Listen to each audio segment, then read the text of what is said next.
Hello, one and all. Jasper here, joined, of course, by the brothers Kern, here to discuss, probably in my eyes, the worst adapted character in well, I can't even say the worst adapted character, but my least favorite character by far, Aegon II Targaryen. We got to discuss that statement right there. Why do you consider him the least likable? Just because there is nothing redeemable about him. This is Joffrey 1.0. Yeah. Dare I say, except at least he's objectively worse than Joffrey. yeah, at least what's the actor's name? Gleason or something? Jack Gleason for Joffrey. Oh, okay, thank you. I'm not good with names, especially for. I mean, no offense, English actors. For me, I can't remember them. He brought a certain amount of, I don't know, cackling joy to the role. So he was really like, his Joffrey was, you had fun with him to a limited extent. Oh yeah, Joffrey in the show is a very, very entertaining character. I feel Aegon II fails at that. I don't like him in an entertainment aspect or a character aspect right now. I found him boring. That's the thing. Like, and maybe a part of it is because we don't have a lot with him right now. But yeah, I mean, it kind of spoils it at this point. But I don't really care. I greatly prefer the book version to the show counterpart. Yep, and that's the video. That's a wrap. All right, all done. But yeah, for me, it's no contest because at the very least, there are kind of hints of Aegon being a bit more on the evil, kind of messed up side. But a lot of the sources seem to paint a much more reasonable and sympathetic character. Like Aegon in the books is more of just a party guy, a party dude, you know? And yeah. And for me, the moment where I realized we weren't going to get a very sympathetic Aegon was in the show when they introduced the aspect that Aegon watches kids fight to the death, and some of those kids are his bastard children. I didn't like. Okay, that part. Yeah, that part just annoyed me. Yeah, like I'll admit, I didn't like it. And what's the point of that? To be fair, there is a part in the books that hint at that, and that was one of the cases of Mushroom. But, it's Mushroom. There's, very few people... I never really serious. There are only two types of people in the world. People who don't believe Mushroom at all, or people who believe everything Mushroom says. I'm going to be honest, I didn't take... Okay, I only took maybe one or two things Mushroom said seriously. For the most part, I was like, okay, whatever. He's just going to exaggerate everything to a scandal of some sort. Whatever. Moving on. Yeah, but maybe that's just the fact that I'm used to sifting through historic sources, so I'm like, oh, he says this guy was enjoying all these different sexual depravities. Well, time to take that with a pinch of salt. And there are times in history when it's like, oh yeah, it's obvious the guy was a filthy cur. I mean, you look at Caligula, Claudius, and Nero, and possibly even Tiberius, you're left going, oh yeah, they were pervs. And that's only because almost every source, and even the peasants seem to have been aware, basically every record, everything, is replete with data talking about how trash they are. So I guess the rule of thumb is they were trash, for the most part. Tiberius, the courts out on that one, we're not sure. But the others, we know for a fact they were pretty creepy dudes. But you look at Mushroom, it's just everybody's a perv or something. Mm-hmm. So I was just like, yeah, okay, I'm not going to believe anything he says. But I guess I was just looking at it way too much from that semi-historic life. Yeah, so that's the whole thing. It's because of Mushroom stories that I can't say Aegon is the worst adapted character, technically, because those aspects are in the book. I will say, though, it is very disappointing that of all the kind of characters they could have gone in regards to Aegon, they went with this one. I think a more sympathetic Aegon would have been immensely better. like, and this is going to sound Yeah. really bad, but I wasn't completely off Aegon, like, as far as an adaptation.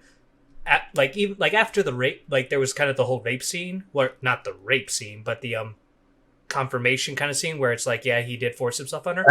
But I was thinking, like, Aegon's young, he drank a lot, and it's obviously wrong, but like I could see a party dude with a lot of power doing that. It's not too crazy, and it's like, What go ahead. what I think might have been more interesting is if he actually liked her.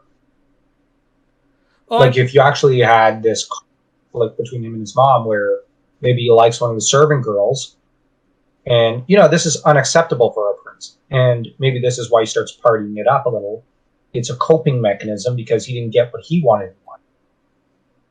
And I'm kind of looking at Octavia from the Rome series, where she kind of went down a similar path in a way, and I didn't like their interpretation of Octavia, because the historic Octavia was nothing like the way they did, but the character they built was still pretty interesting to an extent. So I thought they were going to do I didn't think they would do that, but I had hoped they would kind of go that way or something. Yeah. I don't like at all anything we did with Aegon. I don't like a single decision, because what's the point? Oh wow, we have this guy who's a total jerk and he's a rapist, and he's mucking around in the palace, screwing everything up. I just find, like, we already have kind of a villain in Aemond, and Aemond is way more interesting as a villain. Mm-hmm. We have Otto for a villain as well. Why not have, you have, here's the thing, Alicent kind of falls into the path she does in the show because of her father, in a way. Mm-hmm. But why not have her kind of do that to her own son as well? You know what I mean?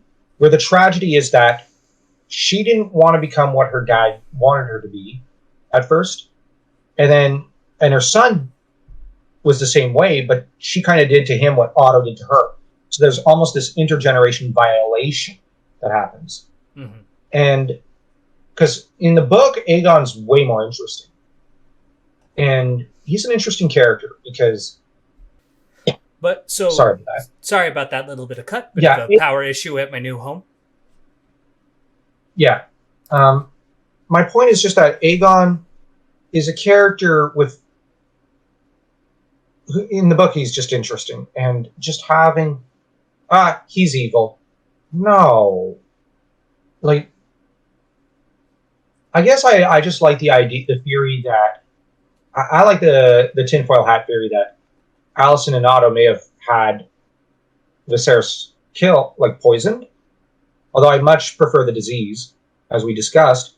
But I like the idea that Aegon was reluctant to take the throne. He didn't actually want it. Mm-hmm. And that he was essentially all but bullied into it and told, your sister's going to kill your kids, right? So that this made him go, shit. Okay. Yeah, one of my favorite lines from his in the book is, "What kind of brother steals his sister's crown?"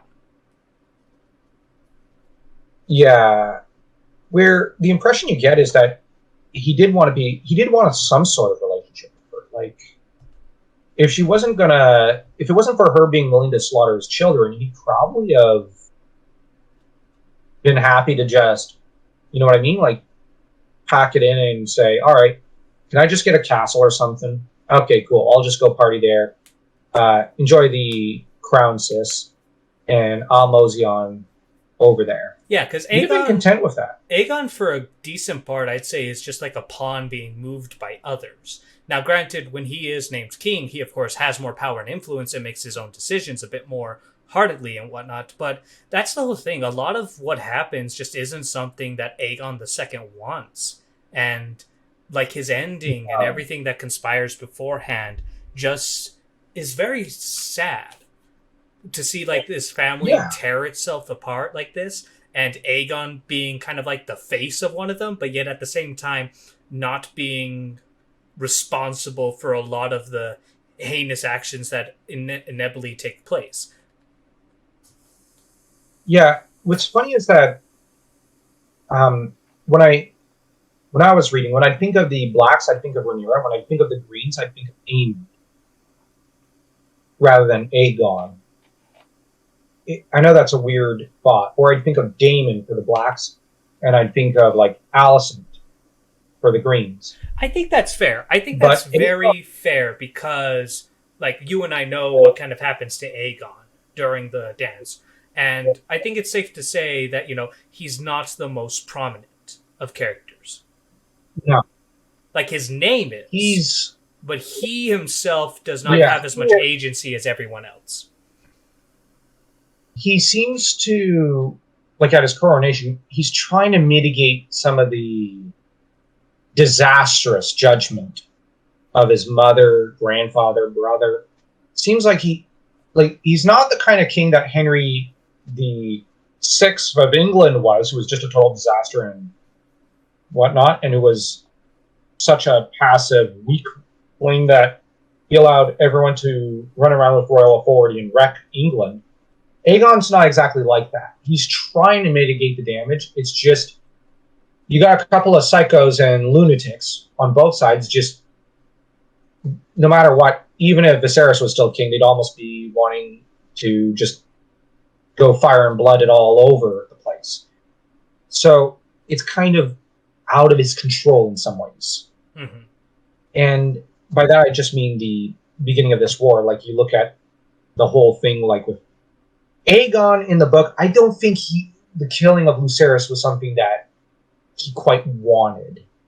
I disagree with But that, well, okay, maybe he did, but on the other hand, in the immediate aftermath, but like even then, I'm just saying, can he really control Alicent, Otto, or Aemond? Well, he definitely can't control Aemond. Like, no, he has no control whatsoever. Aemond is much more the warrior of the two. Oh yeah, and like it doesn't. Aemond is clearly the better fighter between the two, as well as having the more powerful dragon. Yeah. But yeah, Aegon in the like there. The more I think about it, there are probably a little bit more darker stuff. Because getting back to Lucerys, this is going to be a little bit of a spoiler, but it's going to probably happen in the very first episode of season 2. Remember when like all the characters are reacting when the news is delivered to them about what Aemon did to Lucerys? Otto, Aegon, and Alicent all have, Otto and Alicent have very negative views on it, whereas Aegon was like the only one who kind of congratulated his brother. Yeah. Okay. On that point, Aegon was a little more ruthless and short-sighted. I think the main thing is he lacks political judgment. Mm-hmm. On the other hand,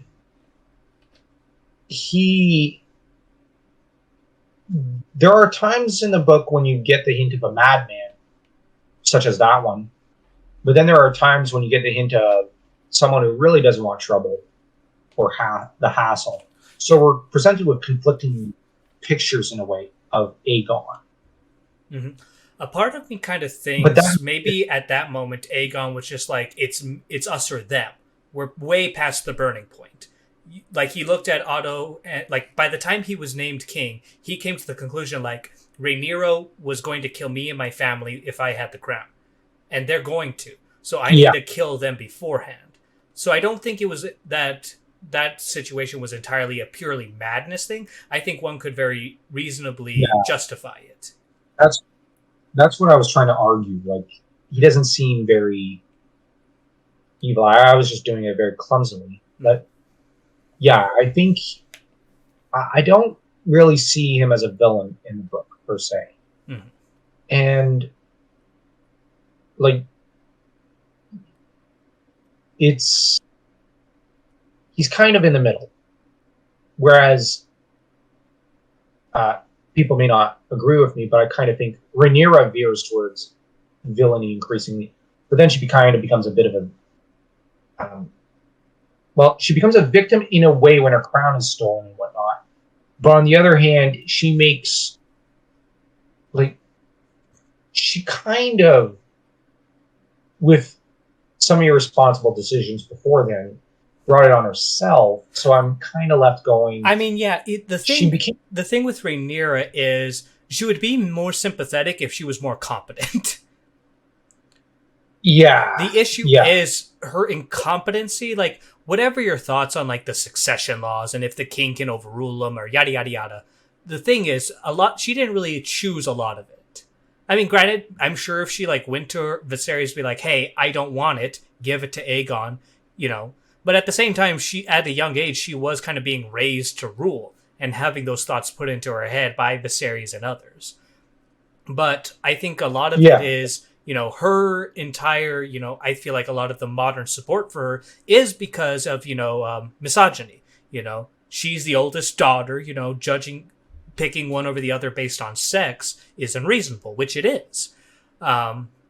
With that said, though, because of her incompetency in regards to like fathering very obvious bastards and along those lines, as well as other tactical decisions that she's made, she just doesn't come off in the best light. So it's hard to really, support her when she's probably, in all intents and purposes, didn't seem to be like that great of an option. Yeah, and when you look at the fact that Aegon, well, the trouble with the Greens is the dragon had 3 heads. I'm going to argue you have Otto, Alicent, and Aemond, and those who said, okay, we really don't feel comfortable with those 3, will end up going with the Blacks, because I'm just saying, like, that seems like a confused command structure. Mm-hmm. I will say, though, in Rhaenyra's defense, Aegon doesn't strike me as a very good option either. That's a lot of the thing. A lot of the options that Westeros really had for a king or queen weren't all that great after Viserys died. I mean, Daemon, no. Rhaenyra, no. Otto, no. Like, maybe the best after him would have been, honestly, Rhaenys and the Velaryons. Maybe he should have dictated them. But that in and of itself probably would have like resulted in a catastrophe in its own way. Yeah, probably a different kind of scenario. Yeah, but I mean, the Velaryons were probably the ones who were probably the most competent, even if they didn't have the strongest claim. Let's see. Yeah, there's no real. Oh my gosh. There's not a single option which is looking good. And Westeros was pretty much screwed at this point. Yeah. I was going to say Lucerys Velaryon probably wouldn't like, and he was like in the running to get the crown before Viserys during the Great Council in the books. But the issue is he dies, or in the books at least, and he gets, he goes off to Essos in the show or whatever. So he's not really an option because Viserys is still alive. And if, assumedly, he still wants to go that route, then you would still have the same issue of now it's Jacaerys. And people aren't going to be a fan of Jacaerys taking over. Yeah. Credit where credit is due, though. And Jacaerys probably would have been a decent king. If you ignore the complications of something he had no control over. That's more of an issue with Rhaenyra. Yeah, and the trouble is, on Aegon's end, like, just to veer the topic back to him, right? His marriage in the show is obviously troubled. Helena obviously is a Cirrus of some sort, but the trouble is, obviously, that's troubled, and they just kind of veer into it with the, Aegon bad, she's good. Which, you can do that in some shows, but here it was like, it just seems like every step of the way is just Aegon bad. And why even have the character? Because... it's just, yeah, in the book he's rather more a pawn, but there's a I just wish they had gone that route. The show one is just, he's just boring, I mean, and there's just it's nothing to it doesn't like have much about of him. He a doesn't come off as competent. He's not entertaining. He's not nope. charismatic. Like, even some of the worst characters in Game of Thrones and whatnot, there's something to latch on. Like, Joffrey and Ramsay are. I'm not a big fan of them, but I can understand the draw of just psychopathic characters. Tywin, very ruthless and whatnot, but his competency makes him a much more kind of engaging and entertaining character. Aegon just has no aspect of him that's likable in the show. Yeah, Because you can't sympathize with a guy who our first introduction to him as an adult is that he raped a woman while drunk, and he also watched kids with filed teeth fight to the death, and some of those kids he watches fight are his bastard children. There's just nothing. There was zilch, nada, no comprende. It surprised me a lot because all the other Greens I feel in the show are more sympathetic than their book counterparts. Aegon's the only one where they made him worse than the book counterparts. yeah, yeah, absolutely, and it just, for such an integral character, I found that this was one of the few weak points of House of the Dragon. Mm-hmm. And the thing is, And Aegon was probably the most important character to make sympathetic because, yeah, like Alicent, Otto, and Aemond, I like, and even Kristen, I like how they did make them more sympathetic than their book counterparts. But by and large, their sympatheticness mattered less than Aegon because Aegon is the one who they are all trying to some way or another put on the throne. yeah, And if and I kind he's of and feel if that, he's the goal that the Greens are going for, it just makes all the Greens like get stained by his taint, you know? yeah, and I kind of found that there was a way to make them, to show the flaws in each of them by how they're pushing Aegon if he was rather more sympathetic, so that you'd have, you know what I mean? Like, you get to see that though he's a party guy, he's someone who does, on some level, care about his family. Mm-hmm. And you'd have each of them going, well, you have to, like, I need you to do this for me, and this is how I want to profit from you in a way. You know what I mean? Like, where we could get to see their darker side by how they are using him. And by that, we get to see, like, for example, you might have arguments between him and, say, Otto, where he just sees it as, well, my grandfather's just there to, I'm just a convenient tool for him to guarantee his bloodline on the throne. With Alicent, he could, well, he has a mama's boy in the book, so that's where you could show a bit of the conflict of, does he wants her to, he wants her love, and he wants her to see him as a human being, not a tool. And with Aemon, there could be that kind of conflict over things, and Aemon seeing it as, well, a king should be a warrior and whatnot. You might have Aemon, who's not really a great warrior. Yeah. Aegon is not really a great warrior. And it'd also be interesting if he had been sympathetic, if you could see a halfway sympathetic side to his marriage to Helena, in that they're both forced into this marriage against their will. And, it's like they're trying to make the best of it. And they're both being used in a way by those around them. I don't need Aegon to be like a loyal, lovable spouse, but I need him to be like somewhat of a decent human being by Westeros standards. I mean, and that's not a high bar, because I can sympathize with the Hound, who's a monster. Yeah, I even found Robert Baratheon fairly sympathetic. Mm-hmm. And he's a wife and child beater. Though, Yeah, but though Cersei and Joffrey. yeah, to be fair, the ones he was beating deserved it. I mean, maybe not Joffrey. Maybe the beating caused Joffrey. Maybe it's all Robert's fault. No, it's totally their fault. Yeah, I'll say 60% Cersei, 40% Robert. I'd say 60% Cersei, 20% Joffrey, and the rest is Robert. Hmm. I'm kidding. I'm trolling. Yeah. But with that squared away, though, I kind of, in regards to like kind of specifics points for the show character, we got to talk about the worst episode in the season, episode 9, and how little effort it took to convince him to take the crown.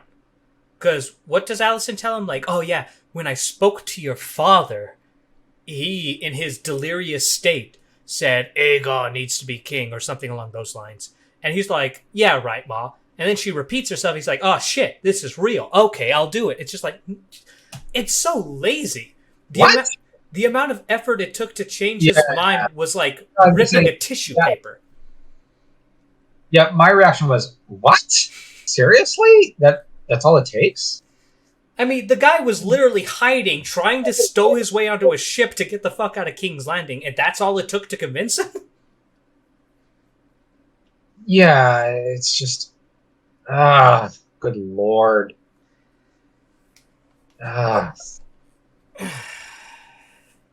Sorry, that... Yeah. I much prefer the scene in the book. In the book, she tells him, your sister's going to kill you if you don't do this. You don't have a choice. Mm-hmm. And he reluctantly realizes, crap. I really don't have a choice. Mm-hmm. And it's the lack of choice that is the interesting part about the character. Because it's hard to imagine a king with few options before them. But in Aegon's case, and I just think that it might have been interesting to see him almost as a tortured soul who turns to drink as a response to his deteriorating family dynamics. So that it's not just Viserys who is destroyed in a way by this really crappy family, but also the next generation, which makes it in some ways, I'm not saying in every way, but in some ways worse because, you poisoned the next generation. Like, because you should be making life better for your child or for your heir. But in the case of Otto and Alicent, and even Kristen Cole to an extent, they're not. And I think that would have made the situation even more interesting. And you can kind of get behind both sides to an extent a lot better there. I think what might have been kind of interesting is you kind of have the situation where he's driven to drinking because of the situation. I think it's what would kind of be interesting and thematic is if the reason he drinks changes. Because he was a party guy, he liked to have a lot of fun, and so he would drink to kind of enhance the fun. But as this whole thing boils over and becomes worse and worse with the Dance of Dragons, the drink, instead of being an enhancement to fun, becomes a dullement to pain.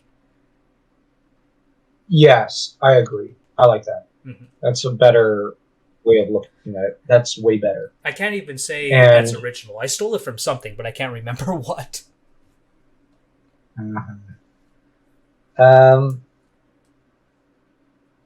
But the fact that, well, actually, technically that's stolen from Game of Thrones, which took it from Dragonlance. Oh. So, yeah. Because there's one character who used to drink a lot, like a shit ton, just for fun, and then later his reason is because he's tortured. Mm-hmm. He becomes a tortured soul, and then later he quits drinking because, well, it's not exactly the best coping mechanism.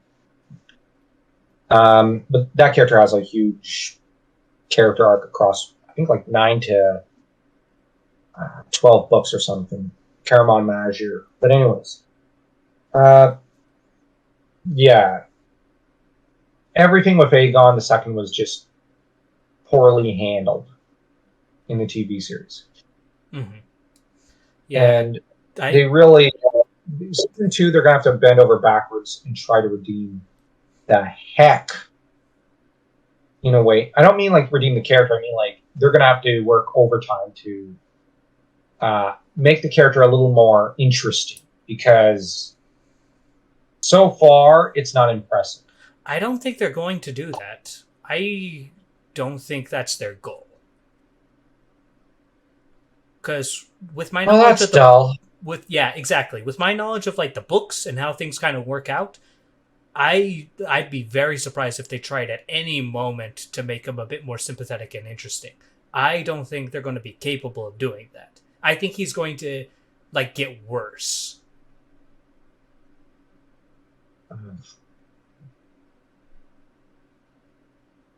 I'd love to be proven wrong because I mean there's a special event that we know is very important to Aegon that comes up.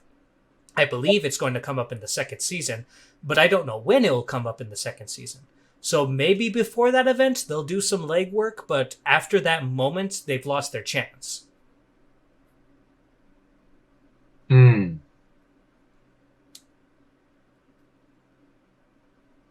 Fair enough. I did. I guess I wanted to keep my hopes up that like maybe Book Aegon might show up at some point. I know that's probably naive of me. It's just I really wanted to hold on to hope, no matter how faint. Well, here I am to put your dreams to rest in the grave where they belong. Yeah, that's fair. That's true. Very true. They do belong in the grave Yeah. if they're going to be. Well, I don't think there's much more to say about Aegon. Yeah, Aegon doesn't have a whole lot. A lot of it is because, for most of the season, he was a baby and then a child who was an asshole. There's not a whole lot to really go over. That wouldn't be more spoilers, but we want to save those for like the next season. Yeah, because yeah, Well, sometimes a nice quick that little recording is better than an hour-long one. Better to just cut through the bullshit and get exactly what people are looking for. yeah. Well, anyways, I guess that's it, and we're gonna Yep, we'll probably call it continue next here. time. Yeah, we'll probably cut it here. And as always, thank you so much, the Brothers Kern, for having these wonderful, insightful discussions with me. If everyone likes this kind of little discussion and podcast like format, make sure to check out the Brothers Kern channel. He has other videos that we've talked about in regards to other characters, such as Viserys and Otto and others. So make sure to check all of those out and subscribe. Yep, and don't forget to smash the subscribe button over here, like your Valerian the Black, breathing fire on that subscribe button. Alrighty. And with that squared away, if you made it this far, thank you so much. Have a wonderful day and be safe.